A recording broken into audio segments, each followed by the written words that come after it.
I'd like to tell you about the strangest secret in the world. Some years ago, the late Nobel Prize-winning Dr. Albert Schweitzer was being interviewed in London, and a reporter asked him, "Doctor, what's wrong with men today?" And the great doctor was silent a moment, and then he said, "Men simply don't think." It's about this that I want to talk with you. We live today in a golden age. This is an era that man has looked forward to, dreamed of, and worked toward for thousands of years. But since it's here, we pretty well take it for granted. We in America are particularly fortunate to live in the richest land that ever existed on the face of the earth, a land of abundant opportunity for everyone. But do you know what happens? Well, let's take 100 men who start even at the age of 25. Do you have any idea what will happen to those men by the time they're 65? These 100 men who all start even at the age of 25 believe they're going to be successful. If you asked any one of these men if he wanted to be a success, he'd tell you he did. And you'd notice that he was eager toward life, that there was a certain sparkle to his eye, an erectness to his carriage, and life seemed like a pretty interesting adventure to him. But by the time they're 65, 1 will be rich. 4 will be financially independent. 5 will still be working. 54 will be broke. Now think a moment. Out of the 100, only 5 make the grade. Now why do so many fail? What has happened to the sparkle that was there when they were 25? What's become of the dreams, the hopes, the plans? And why is there such a large disparity between what these men intended to do and what they actually accomplished? When we say about 5% achieve success, we have to define success. And here's the best definition I've ever been able to find. Success is the progressive realization of a worthy ideal. If a man is working toward a predetermined goal and knows where he's going, that man is a success. If he's not doing that, he's a failure. Success is the progressive realization of a worthy ideal. Rollo May, the distinguished psychiatrist, wrote a wonderful book called Man's Search for Himself. And in this book he says, the opposite of courage in our society is not cowardice. It is conformity. And there you have the trouble today. It's conformity, people acting like everyone else without knowing why, without knowing where they're going. Now think of it. In America right now, there are over 18 million people 65 years of age and older. And most of them are broke. They're dependent on someone else for life's necessities. Now, we learn to read by the time we're 7. We learn to make a living by the time we're 25. Usually by that time, we're not only making a living, we're supporting a family. And yet by the time we're 65, we haven't learned how to become financially independent in the richest land that has ever been known. Why? We conform. And the trouble is that we're acting like the wrong percentage group, the 95 who don't succeed. Now, why do these people conform? Well, they really don't know. These people believe that their lives are shaped by circumstances, by things that happen to them, by exterior forces. They're outer-directed people. A survey was made one time that covered a lot of men, working men, and these men were asked, why do you work? Why do you get up in the morning? 19 out of 20 had no idea. If you ask them, they'll say, well, everyone goes to work in the morning, and that's the reason they do it, because everyone else is doing it. Now let's get back to our definition of success. Who succeeds? The only person who succeeds is the person who is progressively realizing a worthy ideal. He's the person who says, I'm going to become this, and then begins to work toward that goal. I'll tell you who the successful people are. A success is the school teacher who's teaching school because that's what he or she wants to do. The success is the woman who's a wife and mother because she wanted to become a wife and mother and is doing a good job of it. The success is the man who runs the corner gas station because that was his dream. That's what he wanted to do. The success is the successful salesman who wants to become a top-notch salesman and grow and build with his organization. A success is anyone who is doing deliberately a predetermined job because that's what he decided to do deliberately. But only 1 out of 20 does that. That's why today there isn't really any competition unless we make it for ourselves.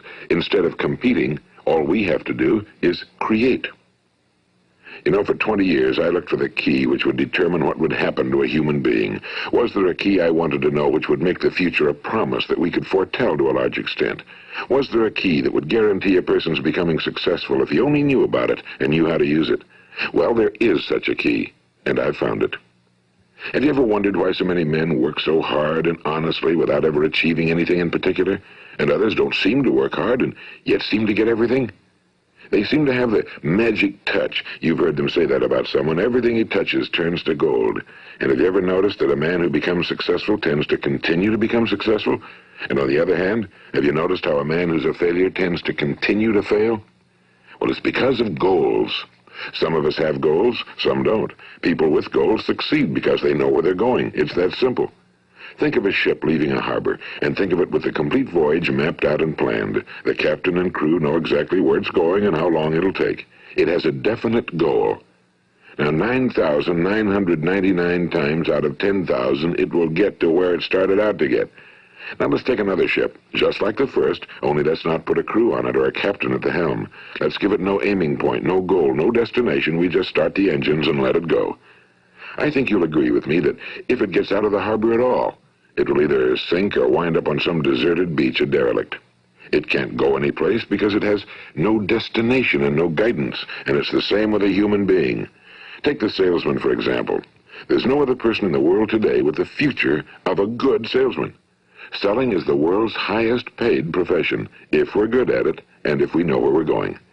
Every company needs top-notch salesmen, and they reward those men. The sky's the limit for them. But how many can you find? Someone once said the human race is fixed, not to prevent the strong from winning, but to prevent the weak from losing. The American economy today can be likened to a convoy in time of war. The entire economy is slowed down to protect its weakest link, just as the convoy had to go at the speed that would permit its slowest vessel to remain in formation. That's why it's so easy to make a living today. It takes no particular brains or talent to make a living and support a family today. So we have a plateau of so-called security, if that's what a person's looking for. But we do have to decide how high above this plateau we want to aim. Now let's get back to the strangest secret in the world, the story that I wanted to tell you today. Why do men with goals succeed in life and men without them fail? Well, let me tell you something which, if you really understand it, will alter your life immediately. If you understand completely what I'm going to tell you from this moment on, your life will never be the same again. You will suddenly find that good luck just seems to be attracted to you. The things you want just seem to fall in line, and from now on you won't have the problems, the worries, the gnawing lump of anxiety that perhaps you've experienced before. Doubt, fear, well, they'll be things of the past. Here's the key to success and the key to failure. We become what we think about. Now let me say that again. We become what we think about. Throughout all history, the great wise men and teachers, philosophers and prophets have disagreed with one another on many different things. It's only on this one point that they are in complete and unanimous agreement. Listen to what Marcus Aurelius, the great Roman emperor, said. A man's life is what his thoughts make of it. Disraeli said this. Everything comes if a man will only wait. I've brought myself by long meditation to the conviction that a human being with a settled purpose must accomplish it, and that nothing can resist a will that will stake even existence for its fulfillment. Ralph Waldo Emerson said this, a man is what he thinks about all day long. William James said, the greatest discovery of my generation is that human beings can alter their lives by altering their attitudes of mind. And he also said, we need only in cold blood act as if the thing in question were real, and it will become infallibly real by growing into such a connection with our life that it will become real. It will become so knit with habit and emotion that our interests in it will be those which characterize belief. And he also said, if you only care enough for a result, you will almost certainly attain it. If you wish to be rich, you will be rich. If you wish to be learned, you will be learned. If you wish to be good, you will be good. Only you must then really wish these things and wish them exclusively, and not wish at the same time 100 other incompatible things just as strongly. In the Bible, you read in Mark 9:23, if thou canst believe, all things are possible to him that believeth. My old friend Dr. Norman Vincent Peale put it this way, this is one of the greatest laws in the universe. Fervently do I wish I had discovered it as a very young man. It dawned upon me much later in life, and I found it to be one of the greatest, if not my greatest discovery outside of my relationship to God. The great law, briefly and simply stated, is that if you think in negative terms, you will get negative results. If you think in positive terms, you will achieve positive results. That is the simple fact, he went on to say, which is at the basis of an astonishing law of prosperity and success. In 3 words, believe and succeed. William Shakespeare put it this way: our doubts are traitors and make us lose the good we oft might win by fearing to attempt. George Bernard Shaw said, people are always blaming their circumstances for what they are. I don't believe in circumstances. The people who get on in this world are the people who get up and look for the circumstances they want, and if they can't find them, make them. Well, it's pretty apparent, isn't it? And every person who discovered this for a while believed that he was the first one to work it out. We become what we think about. Now, it stands to reason that a person who's thinking about a concrete and worthwhile goal is going to reach it, because that's what he's thinking about, and we become what we think about. Conversely, the man who has no goal, who doesn't know where he's going, and whose thoughts must therefore be thoughts of confusion and anxiety and fear and worry, becomes what he thinks about. His life becomes one of frustration and fear and anxiety and worry. And if he thinks about nothing, he becomes nothing. Now, how does it work? Why do we become what we think about? Well, I'll tell you how it works as far as we know. Now, to do this, I want to tell you about a situation that parallels the human mind. Suppose a farmer has some land, and it's good, fertile land. Now, the land gives the farmer a choice. He may plant in that land whatever he chooses. The land doesn't care. It's up to the farmer to make the decision. Now, remember, we're comparing the human mind with the land because the mind, like the land, doesn't care what you plant in it. It will return what you plant, but it doesn't care what you plant. Now, let's say that the farmer has 2 seeds in his hand. One is a seed of corn. The other is nightshade, a deadly poison. He digs 2 little holes in the earth, and he plants both seeds, one corn, the other nightshade. He covers up the holes, waters, and takes care of the land, and what will happen? Invariably, the land will return what's planted. As it's written in the Bible, as ye sow, so shall ye reap. Now remember, the land doesn't care. It'll return poison in just as wonderful abundance as it will corn. So up come the 2 plants, one corn, one poison. Now, the human mind is far more fertile, far more incredible and mysterious than the land, but it works the same way. It doesn't care what we plant. Success, failure. A concrete, worthwhile goal, or confusion. Misunderstanding, fear, anxiety, and so on. But what we plant, it must return to us. You see, the human mind is the last great unexplored continent on Earth. It contains riches beyond our wildest dreams. It will return anything we want to plant. Now, you might say, well, if that's true, why don't people use their minds more? Well, I think they figured out an answer to that one, too. Our mind comes as standard equipment at birth. It's free, and things that are given to us for nothing we place little value on. Things that we pay money for, we value. The paradox is that exactly the reverse is true. Everything that's really worthwhile in life came to us free. Our minds, our souls, our bodies, our hopes, our dreams, our ambitions, our intelligence, our love of family and children and friends and country, all these priceless possessions are free. But the things that cost us money are actually very cheap and can be replaced at any time. A good man can be completely wiped out and make another fortune. He can do that several times. Even if our home burns down, we can rebuild it. But the things we got for nothing, we can never replace. The human mind isn't used because we take it for granted. Familiarity breeds contempt. It can do any kind of job we assign to it, but generally speaking, we use it for little jobs instead of big, important ones. Universities have proved that most of us are operating on about 10% or less of our abilities. So decide now, what is it you want? Plant your goal in your mind. It's the most important decision you'll ever make in your entire life. What is it you want? Do you want to be an outstanding salesman? A better worker at your particular job? Do you want to go places in your company, in your community? Do you want to get rich? All you've got to do is plant that seed in your mind, care for it, work steadily toward your goal, and it will become a reality. It not only will, there's no way that it cannot. You see, that's a law, like the laws of Sir Isaac Newton, the laws of gravity. If you get on top of a building and jump off, you'll always go down. You'll never go up. And it's the same with all the other laws of nature. They always work. They're inflexible. Think about your goal in a relaxed, positive way. Picture yourself in your mind's eye as having already achieved this goal. See yourself doing the things you will be doing when you've reached your goal. Ours has been called the phenobarbital age, the age of ulcers and nervous breakdowns and tranquilizers. At a time when medical research has raised us to a new plateau of good health and longevity, far too many of us worry ourselves into an early grave trying to cope with things in our own little personal ways without learning a few great laws that will take care of everything for us. These things we bring on ourselves through our habitual way of thinking. Every one of us is the sum total of his own thoughts. He is where he is because that's exactly where he really wants to be, whether he'll admit that or not. Each of us must live off the fruit of his thoughts in the future, because what you think today and tomorrow, next month and next year, will mold your life and determine your future. You're guided by your mind. I remember one time I was driving through eastern Arizona, and I saw one of those giant earth-moving machines roaring along the road at about 35 miles an hour with what looked like 30 tons of dirt in it. A tremendous, incredible machine, and there was a little man perched way up on top with the wheel in his hands guiding it. And as I drove along, I was struck by the similarity of that machine to the human mind. Just suppose you're sitting at the controls of such a vast source of energy. Are you going to sit back and fold your arms and let it run itself into a ditch? Or are you going to keep both hands firmly on the wheel and control and direct this power to a specific, worthwhile purpose?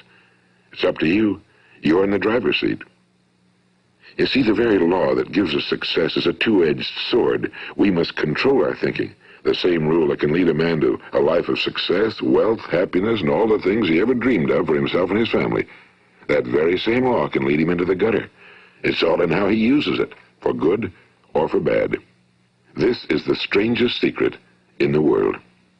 Now, why do I say it's strange, and why do I call it a secret? Actually, it isn't a secret at all. It was first promulgated by some of the earliest wise men, and it appears again and again throughout the Bible, but very few people have learned it, understand it. That's why it's strange, and why for some equally strange reason it virtually remains a secret. I believe that you could go out and walk down the main street of your town and ask one man after another what the secret of success is, and you probably wouldn't run into one man in a month who could tell you. Now, this information is enormously valuable to us if we really understand it and apply it. It's valuable to us not only for our own lives, but the lives of those around us, our families, employees, associates, and friends. Life should be an exciting adventure. It should never be a bore.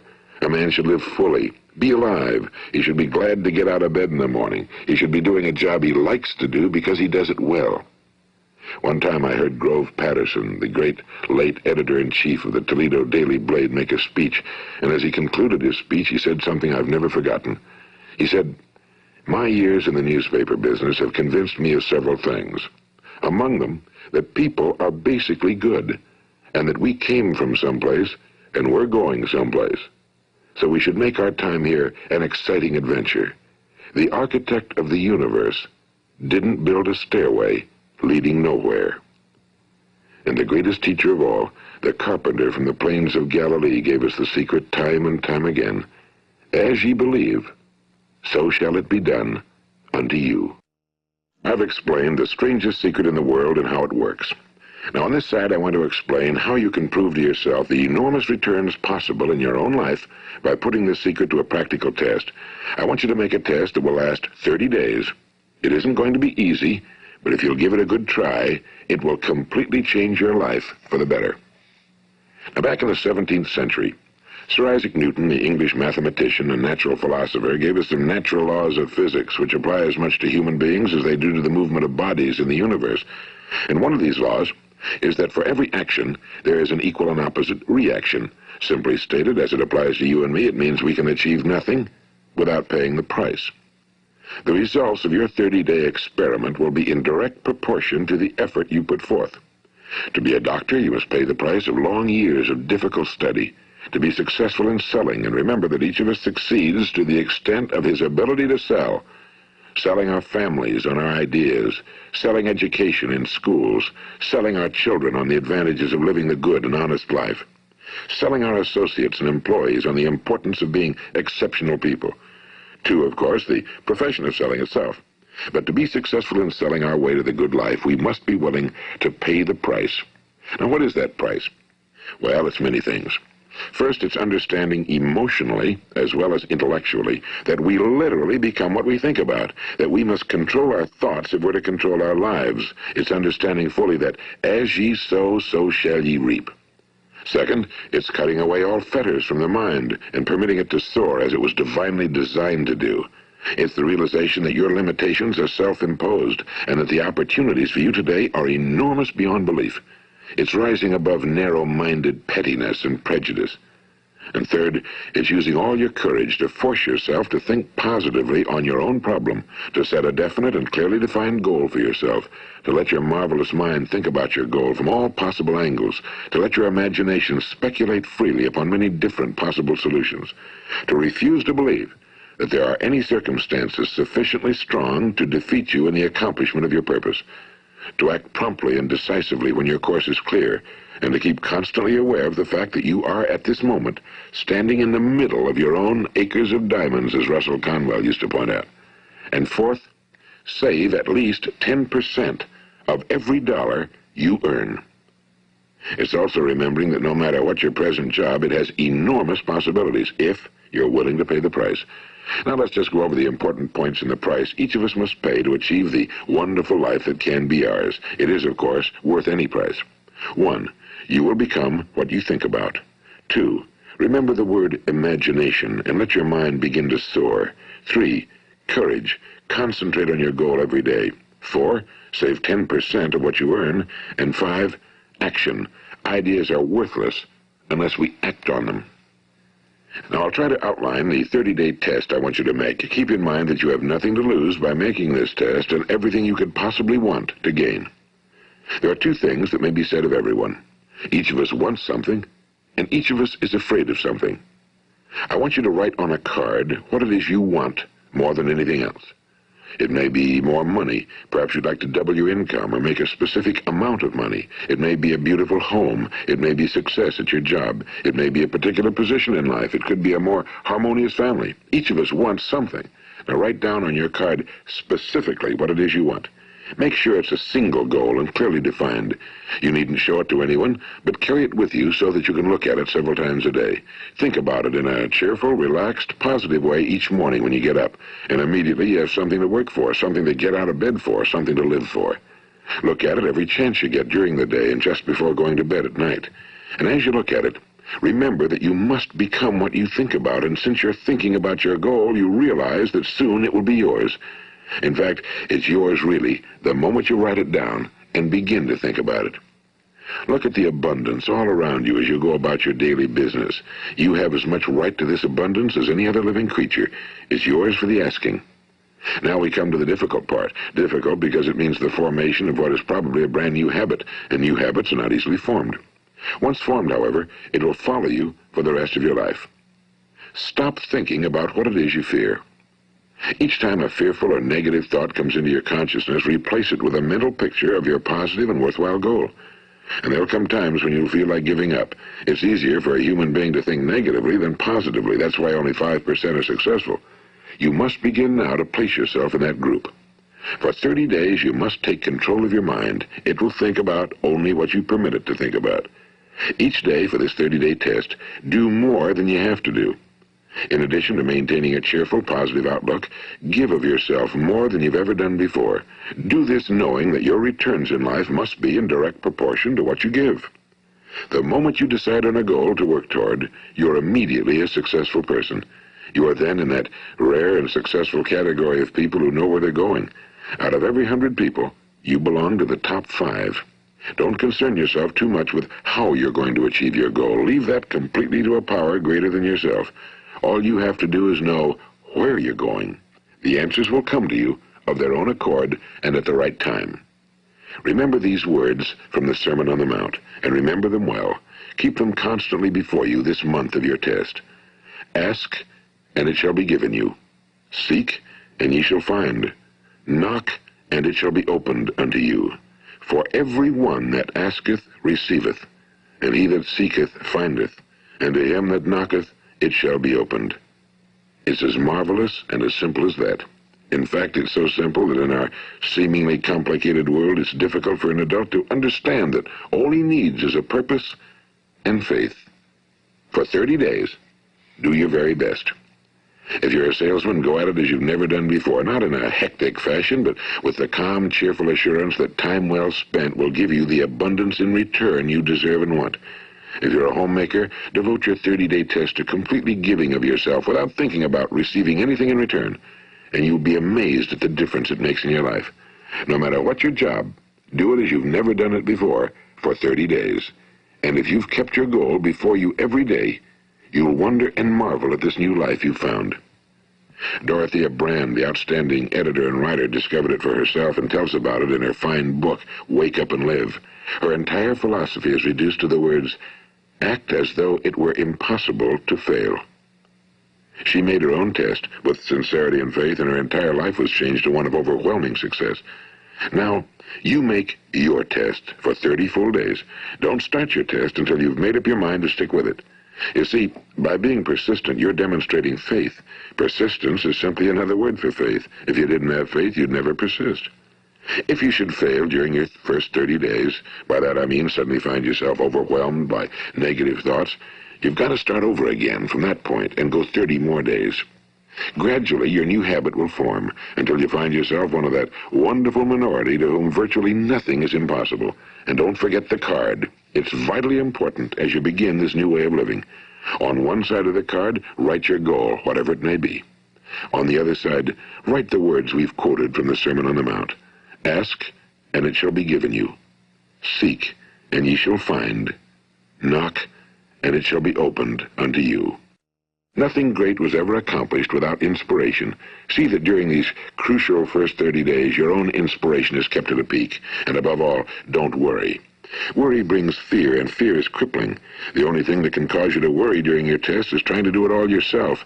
Know that all you have to do is hold your goal before you. Everything else will take care of itself.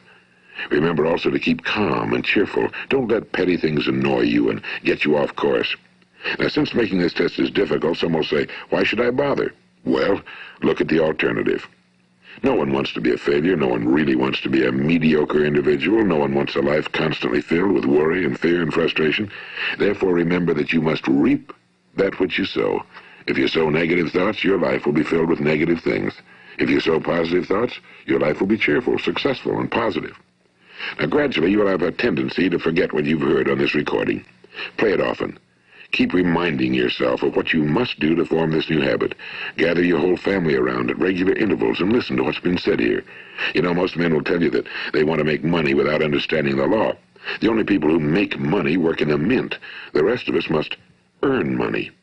This is what causes those who keep looking for something for nothing or a free ride to fail in life. The only way to earn money is by providing people with services or products which are needed and useful. We exchange our time and our product or service for the other man's money.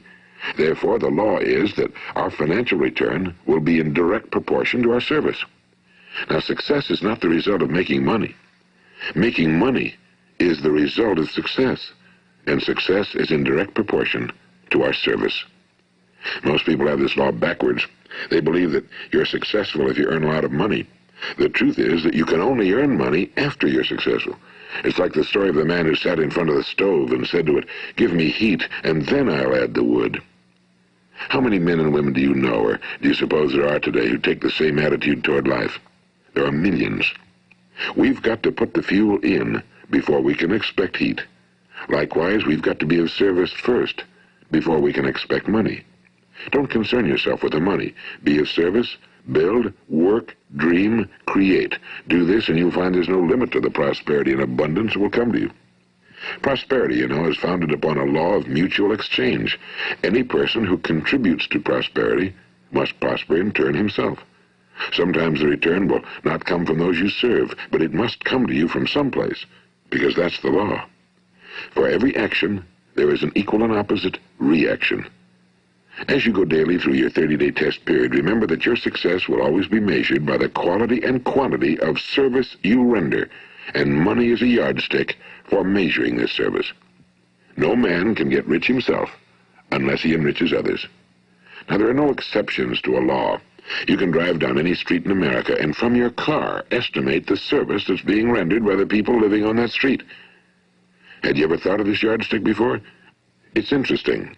Some, like ministers and priests and other devoted people, measure their returns in the realm of the spiritual, but again, their returns are equal to their service. Once this law is fully understood, any thinking person can tell his own fortune. If he wants more, he must be of more service to those from whom he receives his return. If he wants less, he has only to reduce his service. This is the price you must pay for what you want.